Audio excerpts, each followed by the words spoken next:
Olá, seja muito bem-vindo à Teós, sua escola de teologia. Quinta aula sobre Ordo Salutis. A Ordo Salutis busca descrever em sua ordem lógica os movimentos vários do Espírito Santo na aplicação da obra da redenção na vida daquele a quem Deus quer salvar. Em aulas passadas, falamos do processo da salvação sob a perspectiva arminiana e calvinista, sobre eleição, chamado eficaz e regeneração. Na aula de hoje, com a graça do Senhor, vamos estudar sobre conversão, envolvendo seus dois elementos, arrependimento e fé. Então, iniciamos a aula afirmando que conversão é o resultado da obra regeneradora. O pecador, que segundo a Bíblia está morto em delitos e pecados, é ressuscitado espiritualmente, isto é, ele nasce de novo, é regenerado e, uma vez ressuscitado espiritualmente, ele está plenamente capaz de se arrepender dos seus pecados e crer em Jesus Cristo para a redenção da alma. Então, sem a regeneração, a conversão seria impossível. Hodge, falando sobre regeneração, ele diz que a conversão de Lídia em Atos 16:14 fornece um exemplo que funciona como protótipo. A Bíblia vai afirmar que o Senhor abriu o coração de Lídia. Roger vai dizer que o ato de Deus ter aberto o coração de Lídia se chama regeneração. O resultado disso é que ela creu no Evangelho, e o ato de crer no Evangelho é conversão. Berkhoff vai declarar que, embora a conversão seja distinta da regeneração, essa distinção não é tanto cronológica, mas lógica. Ele diz que na Escritura não há uma categoria para alguém que tenha sido regenerado pelo Santo Espírito, mas que ainda assim só seja convertido em algum tempo no futuro. Ele diz que não há essa categoria. O sujeito é regenerado hoje e amanhã ele é convertido. Não há na Bíblia essa categoria. Portanto, a regeneração e conversão ocorrem eficazmente ao mesmo tempo. Contudo, a obra de Deus, através da regeneração, logicamente precede a nossa resposta a Ele em arrependimento em fé. Isto é, primeiro o homem é regenerado, primeiro ele nasce de novo, e após esse novo nascimento, após essa ressurreição espiritual, ele está plenamente apto a responder em arrependimento e fé. Sproul diz que a relação entre regeneração e conversão é como a relação entre ligar o interruptor e encher a sala de luz, duas ações que são simultâneas. Gruden, em sua teologia sistemática, vai resumir tudo isso dizendo o seguinte: a regeneração é um ato exclusivo de Deus. Contudo, a conversão consiste tanto do ato de Deus sobre os homens, convertendo-os a Ele, e de atos feitos por homens sob a influência da graça transformadora. A regeneração é o movimento de Deus em direção e sobre o coração de um pecador. Já a conversão é o movimento de um pecador em direção a Deus mediante a ação de Deus. Na regeneração, os homens são completamente passivos, mas através dela, isto é, da regeneração, eles se tornam ativos. Então, fundamentado nessa palavra, nessa definição de Roger, ou de Gruden, dizendo melhor, nós podemos aferir, dizer que conversão é virar-se do pecado para Cristo, para a salvação, é virar-se da adoração de ídolos para a adoração a Deus.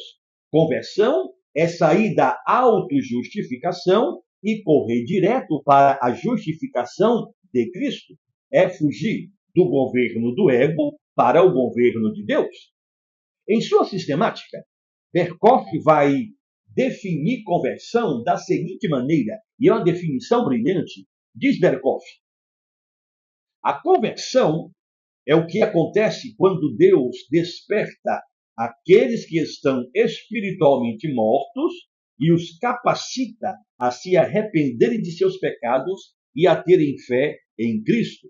Conversão é mudança de pensamentos, de atitudes, posturas, opiniões, desejos, volições, prioridades. A conversão envolve a convicção de que a direção anterior da vida era insensata, errônea e altera todo o curso da existência. Berkoff vai concluir essa brilhante definição de conversão dizendo assim: a verdadeira conversão nasce da tristeza segundo Deus e redunda numa vida de devoção ao Senhor. É importante salientar que a conversão compreende, como já dissemos, dois elementos: arrependimento e fé. Assim, a partir de agora, nossa aula transcorrerá na definição e comentário destes dois elementos. Primeiro, arrependimento. O termo grego para arrependimento é a famosa palavra metanoia. E essa palavra pode ser entendida como mudança radical de mente, atitudes, comportamentos, posturas.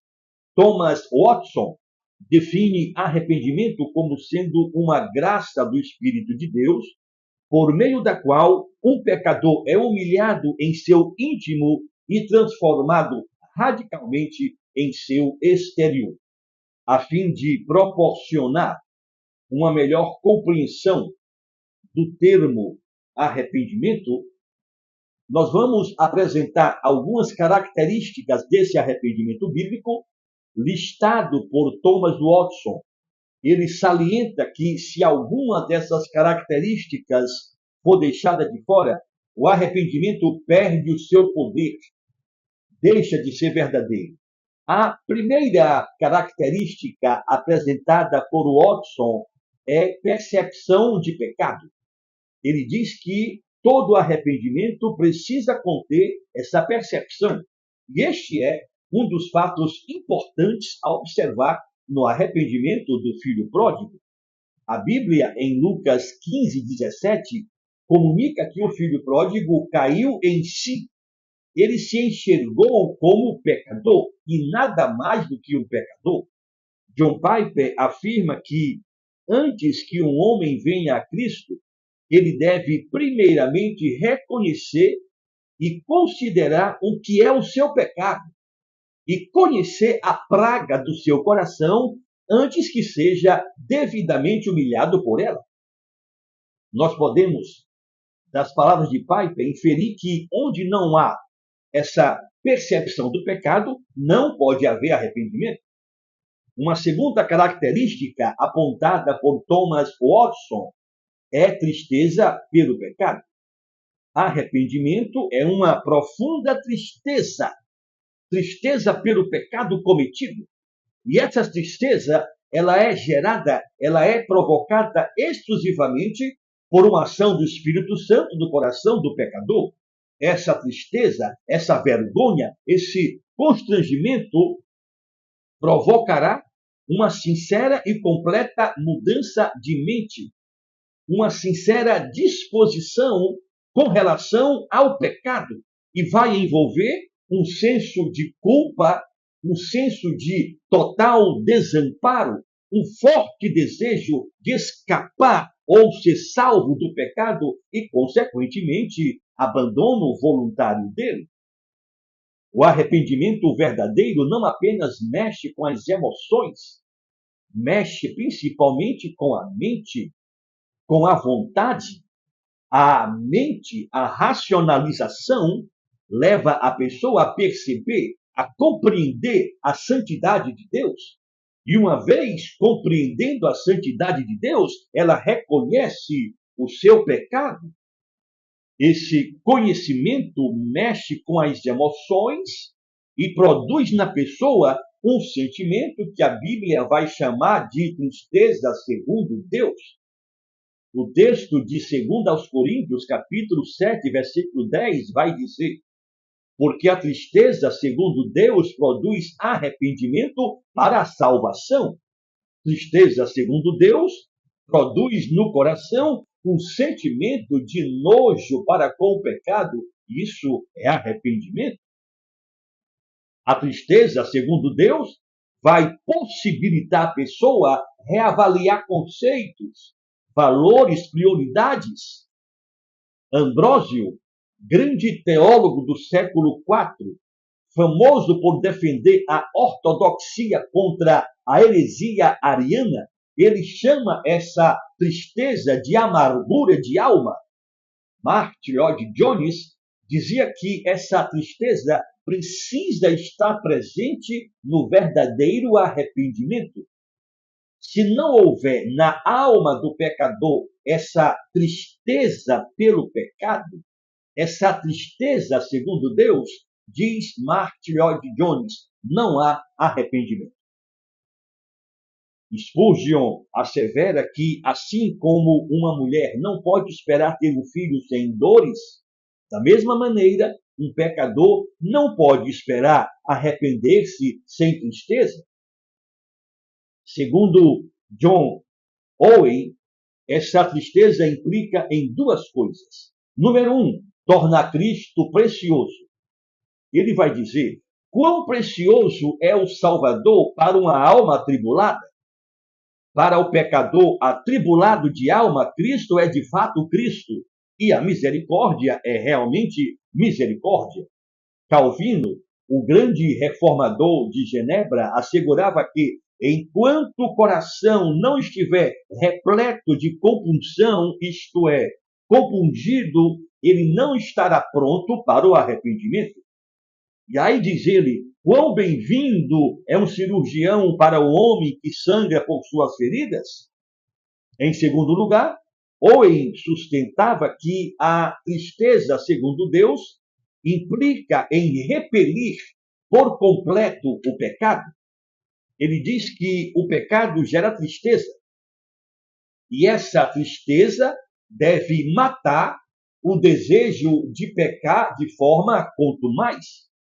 Owen afirmava que o arrependimento rompe os abscessos do pecado e, em seguida, a alma fica tranquila, pois o ato de Deus em afligir a alma por causa do pecado é como o agitar da água que trazia cura no tanque de Siloé.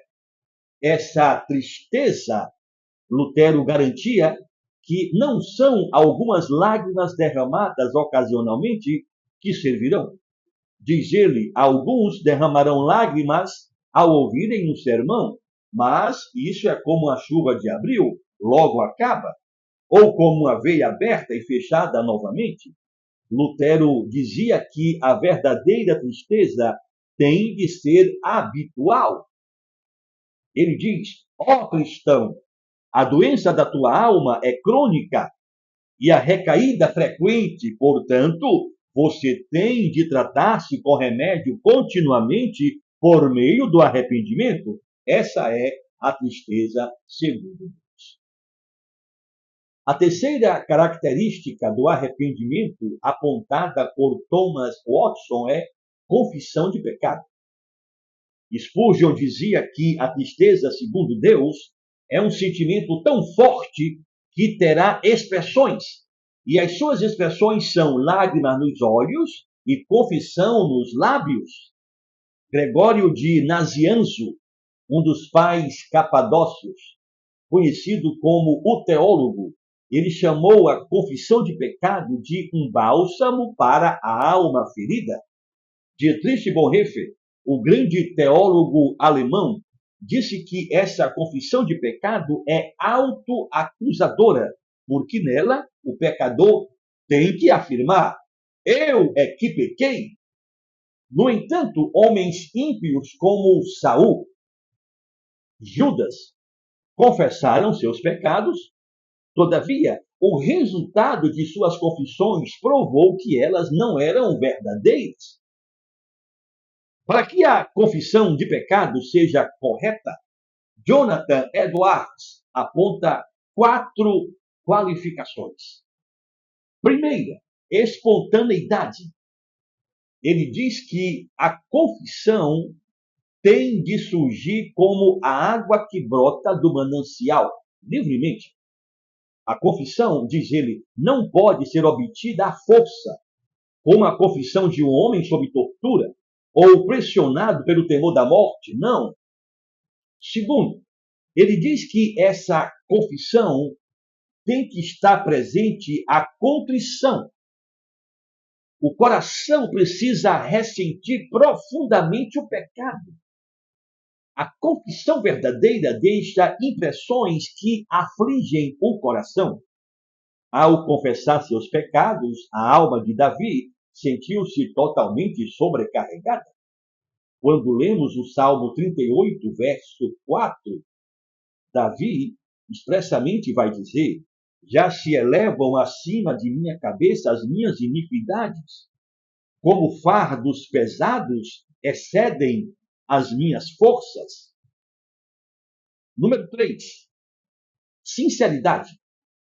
Jonathan dizia que o hipócrita confessa o pecado, mas o ama. Da mesma forma como o ladrão que confessa os bens roubados, mas continua a amar o roubo. Ele afirmava que muitos confessam seu orgulho, confessam a sua cobiça, mas apenas com os lábios. Todavia se deleitam intimamente nelas. Na confissão de pecado, o coração precisa andar em harmonia com a língua. Na confissão de pecados, o homem é convencido dos pecados que confessa e detesta os pecados dos quais ele é convencido, diz Jonathan. Para que a confissão de pecado seja correta, seja genuína, Edwards apresenta uma quarta e última qualificação. O convertido é específico. Ele diz que o ímpio até pode reconhecer que é um pecador, mas ele reconhece isso de maneira genérica. Ele confessa o pecado de forma geral. Jonathan diz que um verdadeiro convertido reconhece seus pecados específicos. Ele diz que um verdadeiro arrependido se comporta à semelhança de uma pessoa doente que vai ao médico e lhe mostra as feridas, dizendo: levei um corte na cabeça, recebi um tiro no braço. O pecador entristecido confessa as diversas imperfeições de sua alma. Por meio de um exame diligente de nosso coração, nós podemos achar alguns pecados específicos que nós tratamos com indulgência. Quando há verdadeira conversão, confessamos com lágrimas esses pecados, indicando-os pelo nome, a fim de proporcionar um melhor entendimento sobre arrependimento.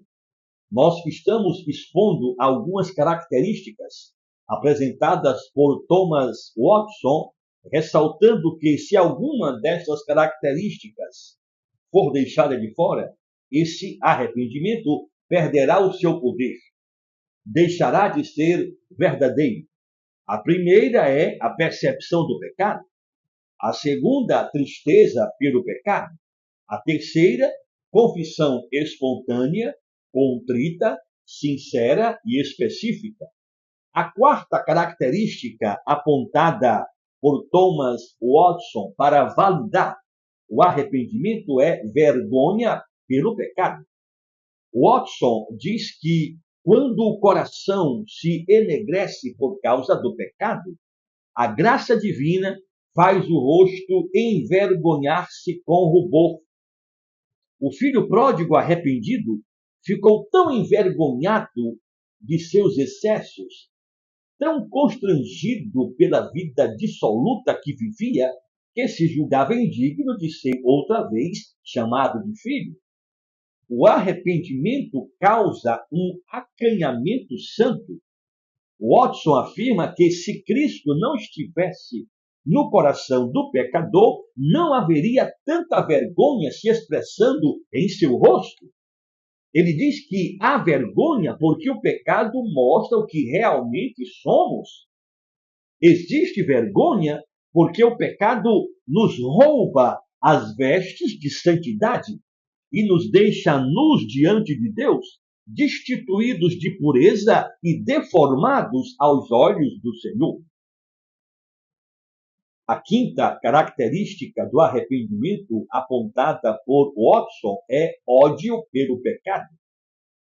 Ele afirma que um cristão verdadeiramente arrependido é alguém que abomina o pecado.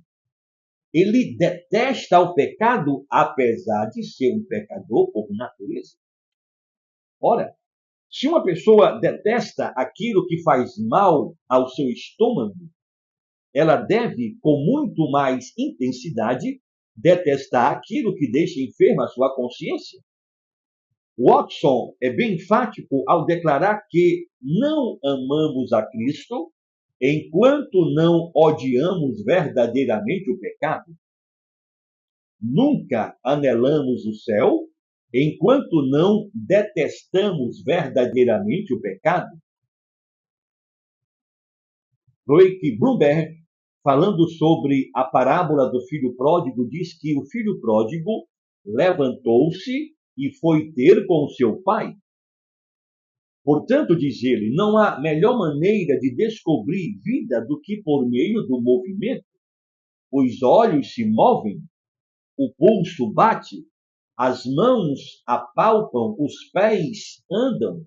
Então, diz ele, para constatar o arrependimento, não há sinal melhor do que uma antipatia santa para com o pecado. O arrependimento correto começa no amor a Deus e termina no ódio ao pecado. Lutero dizia que onde existe verdadeiro ódio pelo pecado, nos opomos ao pecado primeiro em nós, depois nos outros. Apocalipse 2:2 revela que a igreja que estava em Éfeso não podia suportar aqueles que eram maus. O texto de Gálatas registra que Paulo repreendeu arduamente Pedro por causa da sua dissimulação, mesmo Pedro sendo um apóstolo, uma das colunas da igreja em Jerusalém. Com santa insatisfação, Cristo expulsou os cambistas do templo, não tolerando que o templo fosse transformado no covil de ladrões. Neemias repreendeu os nobres por sua usura. Jonathan Edwards informa que aqueles que não têm qualquer antipatia para com o pecado não conhecem de fato o que é arrependimento. O pecado, diz ele, está neles como o veneno está em uma serpente, e por ser natural, lhe proporciona deleite. Falando sobre isso, Spurgeon diz o seguinte: quão distantes estão do arrependimento aqueles que, ao invés de odiarem o pecado, amam-no. Para os santos, o pecado é um espinho nos olhos. Para os ímpios, é uma coroa na cabeça. Thomas Watson assim diz: amar o pecado é pior do que praticá-lo. Um homem pode precipitar-se e cair em uma atitude pecaminosa, mas amar o pecado é desesperador. O que faz um porco amar o revolver-se na lama? O que faz um demônio amar aquilo que se opõe a Deus? Amar o pecado, continua Watson, mostra que a vontade está no pecado. E quanto mais a vontade estiver no pecado, tanto maior ele será. A obstinação faz com que não haja mais purificação para o pecado. Quantos existem que amam o fruto proibido, diz Watson? Amam as imprecações e os adultérios, amam o pecado e odeiam a repreensão. Portanto, Quando os homens amam o pecado, apegam-se àquilo que será a sua morte e brincam com a condenação. Isto indica que o coração dos homens está cheio de maldade. Então, o arrependimento genuíno precisa ser demonstrado por meio de um ódio amargo para com o pecado. Se não houver isso, o arrependimento não é verdadeiro. A sexta e última característica do arrependimento apontada por Thomas Watson é abandonar o pecado. Watson reitera que morrer para o pecado é a vida do arrependimento. Ele diz ainda que, no mesmo dia em que o crente se converte do pecado, deve se regozijar com um gozo eterno. Os olhos devem fugir de vislumbres impuros. O ouvido tem de fugir dos escárnios. A língua do praguejamento. As mãos dos subornos. Os pés do caminho das meretrizes. E a alma do amor à impiedade. Esse converter-se do pecado implica numa mudança notável, real, total, radical. Converter-se do pecado é algo tão visível, tão radical, que a Bíblia, em Efésios 5:8, chama isso de uma mudança das trevas para a luz. Em Atos 9:12, podemos constatar que Paulo, depois de ter recebido a visão celestial, ficou tão diferente que todos se admiravam da mudança. Fazendo referência a essa transformação radical, Agostinho diz o seguinte: o arrependimento transformou o carcereiro de Filipos em um enfermeiro. Ele cuidou dos apóstolos, lavou-lhes as feridas e serviu-lhes comida. Essa transformação é como um navio que se dirige para o leste e o vento muda seu rumo para o oeste. De modo semelhante, um homem se encaminhava para o inferno, mas o vento contrário do Espírito Santo soprou, mudou seu rumo e o fez andar em direção ao céu. Essa mudança visível que o arrependimento produz em uma pessoa, diz Agostinho, é como se outra alma se abrigasse no mesmo corpo, tamanha a diferença de comportamento. Richard Baxter diz que uma pessoa verdadeiramente arrependida deixa o pecado com base em um princípio espiritual, qual seja o amor de Deus. Thomas Watson conta que 3 homens perguntaram um ao outro o que os fizera abandonar o pecado. O primeiro disse: são as alegrias do céu. O segundo afirmou: são os tormentos do inferno. Todavia, quando perguntaram ao terceiro o que lhe fez abandonar o pecado, a resposta dele foi: o amor de Deus. É isso que me faz abandonar o pecado. Como eu poderia ofender o amor de Deus? Resumindo tudo que até aqui foi dito, a fim de proporcionar um melhor entendimento sobre o conceito de arrependimento, Thomas Watson apresenta 6 características. Primeira, percepção do pecado. Segunda, tristeza. Terceira, confissão espontânea, contrita, sincera e específica. Quarta, vergonha. Quinta, ódio pelo pecado. Sexta, abandono do pecado. Nessa quinta aula, estamos estudando sobre conversão, que é o que acontece quando Deus desperta aqueles que estavam mortos em delitos e pecados e os capacita a se arrependerem de seus pecados e a terem fé em Jesus Cristo. Já sabemos que essa conversão compreende 2 elementos: arrependimento e fé. Já falamos sobre arrependimento e a partir de agora falaremos sobre fé. Iniciamos esse ponto informando que a reforma protestante do século XVI foi um movimento essencialmente religioso. E esse movimento foi deflagrado por uma questão fundamental do coração de Lutero: o que eu faço para ser salvo? A resposta de Lutero, seguida por Zwinglio, Calvino, Melanchthon e todos os demais reformadores até hoje, foi que o pecador é salvo pela graça de Deus mediante a fé em Jesus Cristo somente, não pelos seus méritos, não pelo seu próprio esforço ou pela mediação da igreja.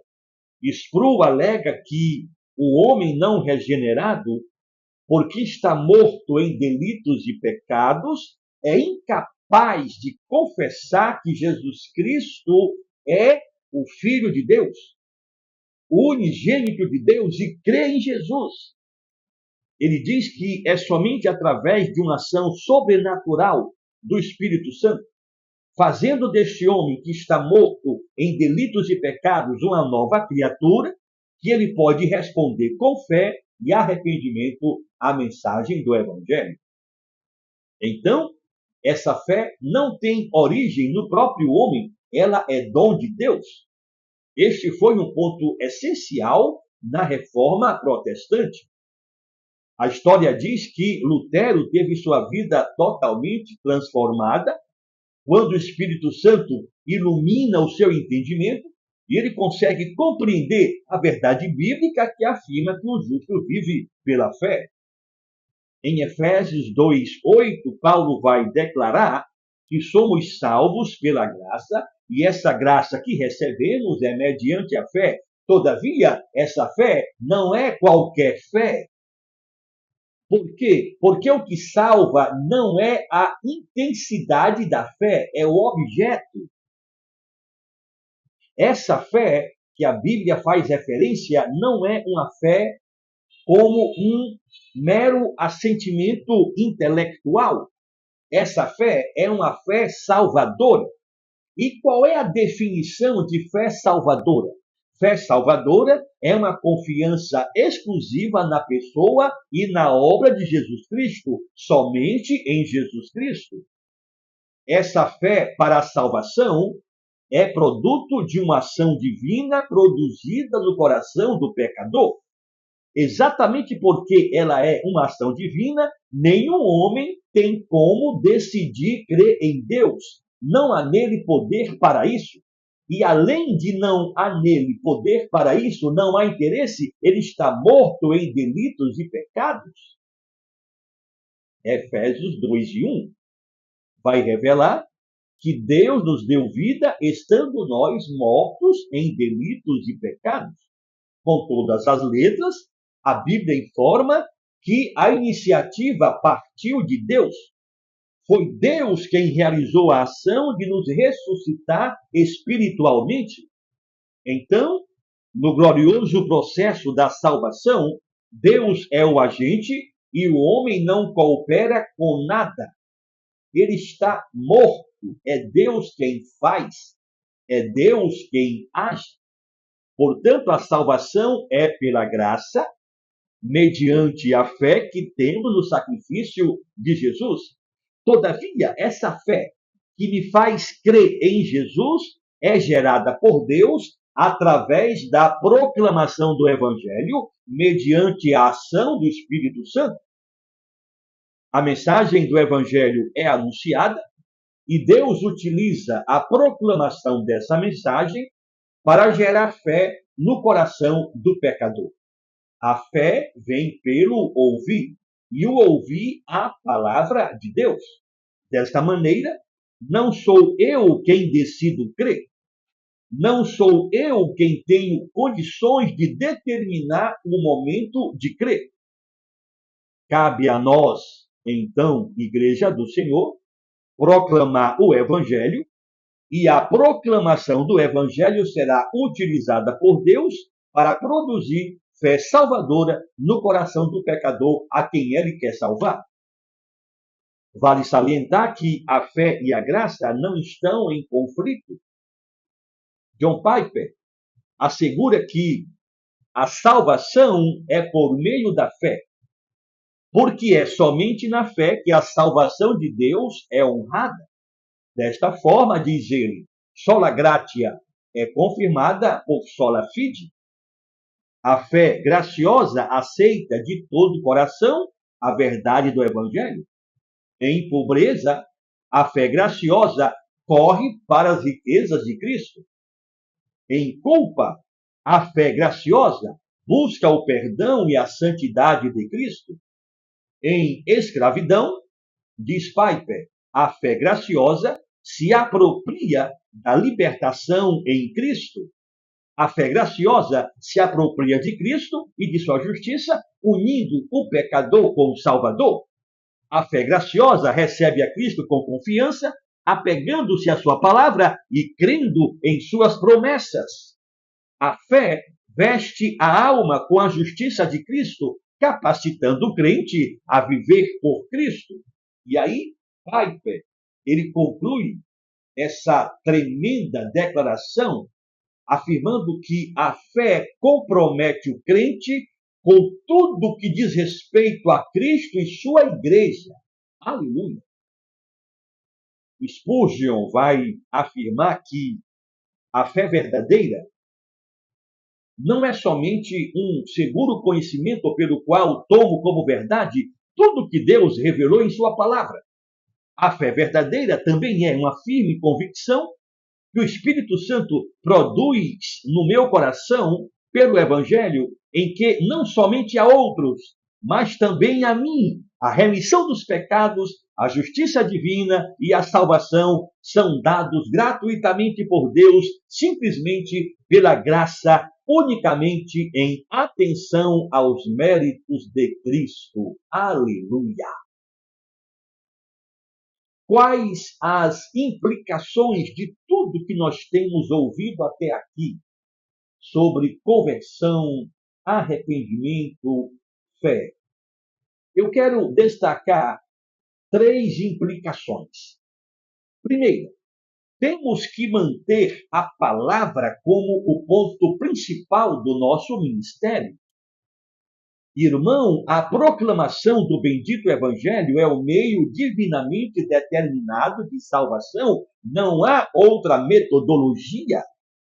Não existe outra ferramenta. É através da proclamação do Evangelho que o Espírito Santo se torna ativo. Então, juntos, a pregação da palavra e o Espírito Santo se unem em uma obra eficaz de salvação. Sproul ratifica que separar da palavra a obra do Espírito Santo é iniciar a jornada sem rumo em direção a uma ortodoxia morta. Uma segunda implicação. Temos que ser confiantes em nossa segurança da salvação. Em Filipenses 2,13, a Bíblia garante que Deus é quem efetua em vós tanto querer como realizar, segundo a sua boa vontade. Pergunto: o que é mais confortante? O que produz mais confiança na alma? Confiar nossa salvação no poder da nossa escolha, do nosso esforço, ou confiar essa salvação na obra sacrificial de Cristo, graciosamente aplicada a nós pelo Espírito Santo? O que gera mais conforto? O que gera mais confiança? Lamentavelmente, os sistemas sinergistas, segundo o teólogo Bavinck, fazem tudo se tornar vacilante e incerto, mesmo a vitória do bem e o triunfo do reino de Deus. Por quê? Porque eles penduram tudo na incalculável arbitrariedade dos humanos. Levantando-se pelos direitos da humanidade, diz Bavinck, os sinergistas atropelam os direitos de Deus. E pelos humanos, esse Deus termina com nenhum direito, exceto o de ser inconstante. Terceira e última implicação. Nós temos de fazer apelos pessoais, irmão. Escute, somos os mensageiros da salvação que foi ordenada por Deus. O Evangelho de Cristo é o único remédio para a doença do homem. O pecado é uma doença mortal. O pecado é pior do que a pobreza. É mais grave que o sofrimento. É mais dramático que a própria morte. Esses males todos, a pobreza, o sofrimento, a morte, embora sejam tão devastadores, não podem afastar o homem de Deus. Todavia, o pecado, ele afasta o homem de Deus no tempo, na história e na eternidade. Escute, irmão, não há esperança para o mundo fora do Evangelho. Não há salvação para o homem fora do Evangelho.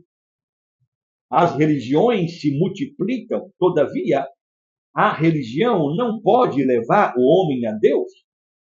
As filosofias humanas discutem as questões da vida. Todavia, elas não possuem respostas que satisfaçam a alma. As psicologias humanas levam o homem a uma introspecção, mas nas recâmaras da alma humana não há uma fresta de luz para a eternidade. O mundo necessita de Cristo. A verdade é que o mundo precisa do Evangelho e nós somos os mensageiros dessa salvação. Então, chegou a hora, irmão, da igreja se levantar no poder do Espírito Santo e proclamar que Cristo é o pão do céu para os famintos. Cristo é a água viva para os sedentos. É a verdadeira paz para os aflitos. Todos precisam saber que Jesus é o Salvador do mundo. Todos devem saber que Ele é o caminho, a verdade e a vida. Aleluia!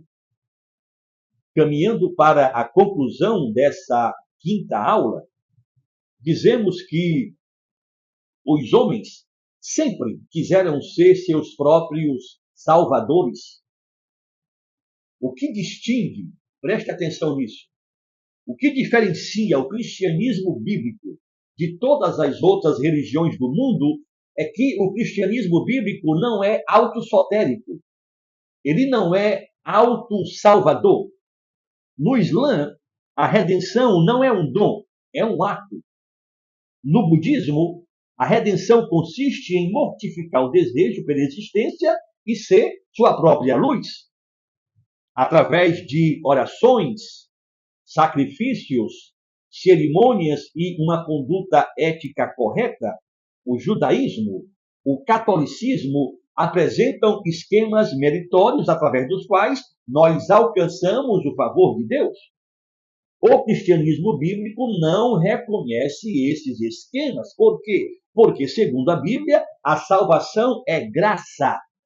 Salvação é favor imerecido do início ao fim, de acordo com a boa vontade de Deus, com base na obra de Cristo, com a agência do Espírito Santo, com a instrumentalidade da palavra, Deus elege, eficazmente chama e regenera. Aleluia!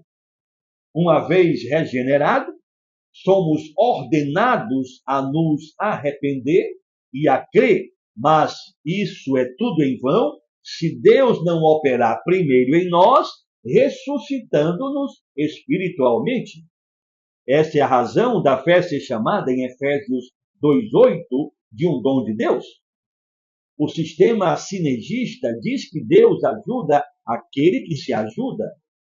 Ora, irmão, se isso for de fato verdade, somos os mais infelizes de todos os homens. Por quê? Porque o céu estará mais distante do que aquilo que se pensa. Todavia, graças a Deus, que a Bíblia garante que somos salvos pela graça, mediante a fé, e isso não vem de nós. A salvação, do início ao fim, é produto da bendita e soberana graça de Deus. Efésios 2, 4, 5 declara que é motivado por um coração cheio de graça e amor que Deus salva. O soberano Deus, Senhor do céu, dono da terra, aplica a graça salvadora a pecadores culpados, corrompidos, desprezíveis, transformando suas vidas de tal modo que se regozijam nele, que passam a amá-lo e vivem para ele, para servi-lo, para adorá-lo. Essa bendita graça nos chama, nos regenera, nos justifica, nos santifica e nos preserva. Então, desde a eleição até a glorificação, a graça reina em glorioso e esplêndido isolamento na vida do crente. Glória a Deus por isso. Sinceramente, espero que esta aula tenha lhe edificado e contribuído para ampliar seu conhecimento sobre este assunto. Na próxima aula, falaremos sobre justificação. Até lá, irmão. Grande abraço.